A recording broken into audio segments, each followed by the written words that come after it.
Assalamualaikum warahmatullahi wabarakatuh.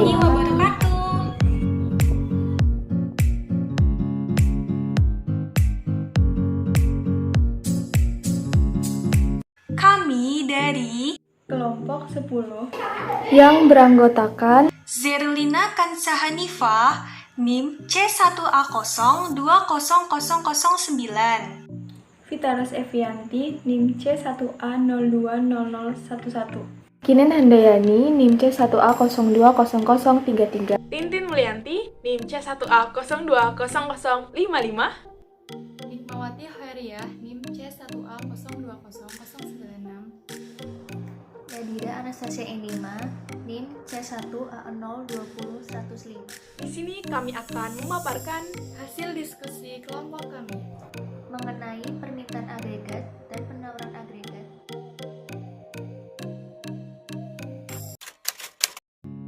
pengertian permintaan agregat adalah nilai seluruh permintaan pada seluruh jenis produk barang dan jasa dalam periode tertentu.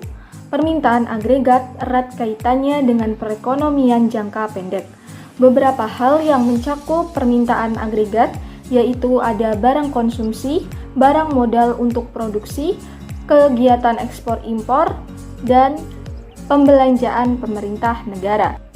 Permintaan agregat memiliki bentuk kurva sebagai berikut. P merupakan tingkat harga dan Y merupakan jumlah output. Adapun persamaan kuantitas sebagai permintaan agregat adalah MV sama dengan PY. M merupakan jumlah uang beredar, V merupakan kecepatan perputaran uang, P merupakan tingkat harga, dan Y merupakan jumlah output. Pergeseran kurva permintaan agregat dapat bergeser ke kiri dan dapat bergeser ke kanan.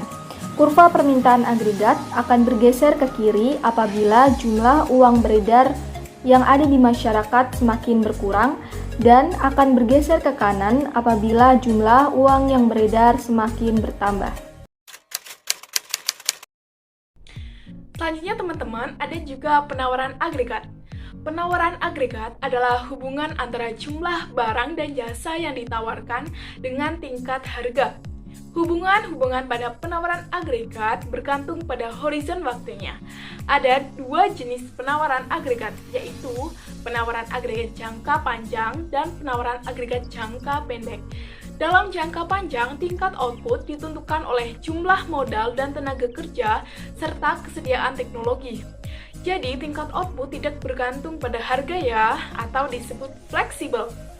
Dapat kita lihat teman-teman, kurva penawaran agregat jangka panjang bentuknya vertikal.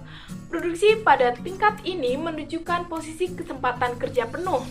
Sedangkan pada penawaran jangka pendek, harga-harga bersifat kaku, sehingga kurva penawaran jangka pendek berbentuk horizontal atau datar seperti pada gambar. Kemudian terdapat beberapa faktor yang mempengaruhi bentuk kurva penawaran agregat, di antaranya efek hukum hasil tambahan yang semakin berkurang, pasaran tenaga kerja dan kurva penawaran agregat, serta tingkat pengangguran dan tingkat kenaikan upah.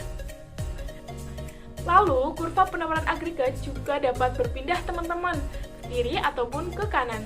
Dapat kita lihat perpindahan AS0 menjadi AS1 disebabkan oleh harga barang mentah meningkat atau biaya lain meningkat. Kemudian kenaikan upah dari tenaga kerja itu sendiri. Selanjutnya, perpindahan AS0 menjadi AS2 disebabkan adanya perkembangan teknologi, perkembangan infrastruktur, serta adanya pajak, izin usaha, dan administrasi pemerintah. Equilibrium. Di gambar terdapat dua kurva. Yang sebelah kanan adalah kurva jangka panjang. Dalam jangka panjang, penurunan jumlah uang beredar berpengaruh pada tingkat harga, tetapi tidak menyebabkan tingkat output turun. Yang sebelah kiri adalah kurva jangka pendek. Dalam jangka pendek, penurunan jumlah uang beredar menyebabkan pergeseran equilibrium pada tingkat output yang lebih rendah. Selanjutnya adalah ketika terjadi resesi atau turunnya permintaan agregat. Perekonomian dimulai pada titik A. Penurunan permintaan agregat yang mungkin disebabkan oleh penurunan perputaran uang menggerakkan perekonomian ke titik B sehingga output berada di titik alamiah. Ketika harga turun, perekonomian berangsur-angsur keluar dari resesi. dan bergerak dari titik B ke titik C. Selanjutnya adalah ketika terjadi ekspansi atau naiknya permintaan agregat. Di kurva menunjukkan perekonomian dimulai pada equilibrium jangka panjang pada titik A. Kenaikan permintaan agregat akibat meningkatnya perputaran uang menggerakkan perekonomian ke titik B, sehingga output berada di titik alamiah. Nah, ketika harga naik ini, perekonomian berangsur-angsur kembali ke titik alamiah, yaitu kembali dari titik B ke titik C. Baik, selanjutnya ada kebijakan stabilisasi. Fluktuasi ekonomi secara umum terjadi sebagai akibat perubahan pada permintaan agregat atau agregat demand dan penawaran agregat atau agregat supply. Sedangkan perubahan oksigen pada kurva agregat demand dan agregat supply sebagai goncangan shock terhadap perekonomian. Nah, kebijakan stabilisasi inilah yang ditujukan untuk mengurangi goncangan tersebut. Selanjutnya, ada kondisi yang dinamakan yaitu demand shock. Ketika agregat demand meningkat sehingga perekonomian booming, kurva agregat demand bergeser ke kanan dan equilibrium berada di titik B. Dengan harga lama, perusahaan menjual lebih banyak output sehingga mengerjakan lebih banyak pekerja dan mengenjot produksi. Kemudian, kenaikan agregat demand tersebut mendorong kenaikan harga dan upah. Akibatnya, output yang diminta kembali turun secara bertahap hingga ke titik alamiah, yaitu titik C.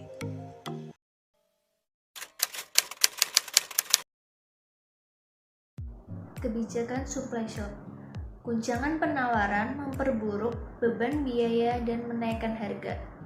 Jika AD atau permintaan agregat dipertahankan secara konstan, maka perekonomian bergerak dari titik A ke titik B yang menyebabkan stagflasi. Secara berangsur-angsur, ketika harga turun, maka perekonomian kembali ke titik A, yaitu titik alami. Stagflasi sendiri adalah kondisi terjadinya kenaikan harga dan penurunan. Cara mengatasi supply shock. Dalam menghadapi supply shock yang memperburuk dilakukan upaya untuk mendorongnya naiknya AD atau permintaan agregat. Ketika AD naik dengan bergesernya kurva AD1 ke AD2, maka perekonomian bergerak ke titik C.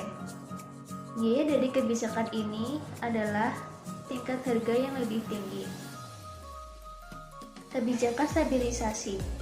Kebijakan untuk melakukan stabilisasi ini dapat ditempuh melalui kebijakan fiskal dan kebijakan moneter. Model untuk menjelaskan bagaimana kebijakan fiskal dan moneter mempengaruhi pasar barang dan pasar uang adalah model ISLM. Karena itu, kurva AD dan AS fungsinya menggambarkan bagaimana siklus bisnis. Sedangkan kurva ISLM menggambarkan bagaimana kebijakan ditempuh untuk mempengaruhi kurva AD dan AS.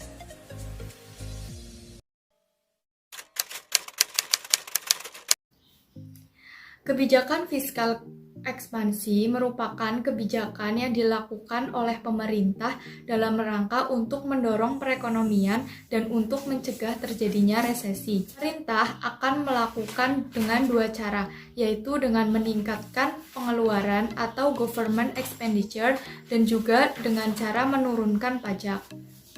Penerimaan agregat akan naik pada saat pemerintah menaikkan pengeluaran pemerintah dan menurunkan pajak.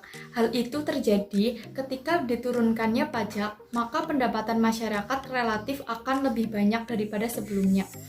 Selanjutnya yaitu dengan kenaikan pengeluaran pemerintah, biasanya hal ini akan menyebabkan harga-harga barang dan jasa cenderung akan naik pula dan akan mengakibatkan PDB real akan cenderung naik. Kebijakan fiskal kontraksi merupakan kebalikan dari kebijakan ekspansi, di mana bertujuan untuk mengurangi terjadinya inflasi. Biasanya pada saat pertumbuhan ekonomi sedang naik atau sedang berlangsung secara cepat, pemerintah cenderung lebih mengurangi pengeluarannya dan akan meningkatkan pajak terhadap masyarakat. Harga-harga akan turun, yang terjadi ketika PDB juga akan turun, tetapi goalnya atau tujuannya yaitu inflasi menjadi berkurang, yaitu kebijakan fiskal ekspansif karena kenaikan pengeluaran pemerintah atau menurunnya pajak terhadap kurva AD menyebabkan kurva permintaan agregat dari AD0 bergeser ke AD1.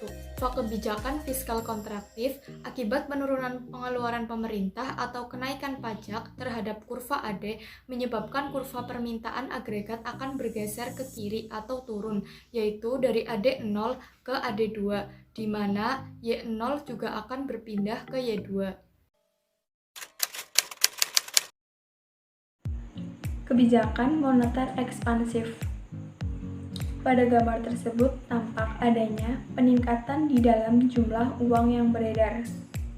Hal ini menyebabkan kurva permintaan agregat atau AD bergeser ke kanan dari AD0 ke AD1 yang mengakibatkan tingkat harga atau P naik dari P0 ke P1 dan pendapatan atau Y juga naik dari Y0 ke Y1.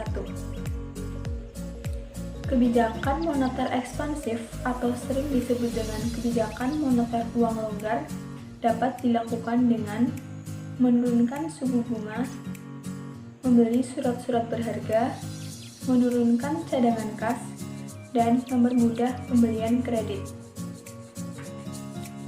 Dan selanjutnya ada kebijakan moneter kontraktif. Pada gambar tersebut tampak adanya penurunan di dalam jumlah uang yang beredar.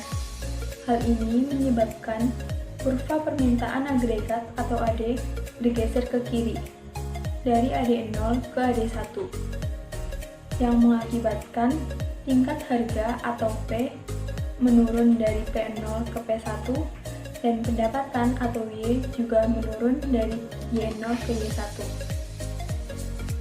Kebijakan moneter kontraktif atau sering disebut dengan kebijakan moneter uang ketat dapat dilakukan dengan menaikkan suku bunga, menaikkan cadangan kas, menjual sertifikat Bank Indonesia atau SBI, dan memperketat syarat pembelian kredit.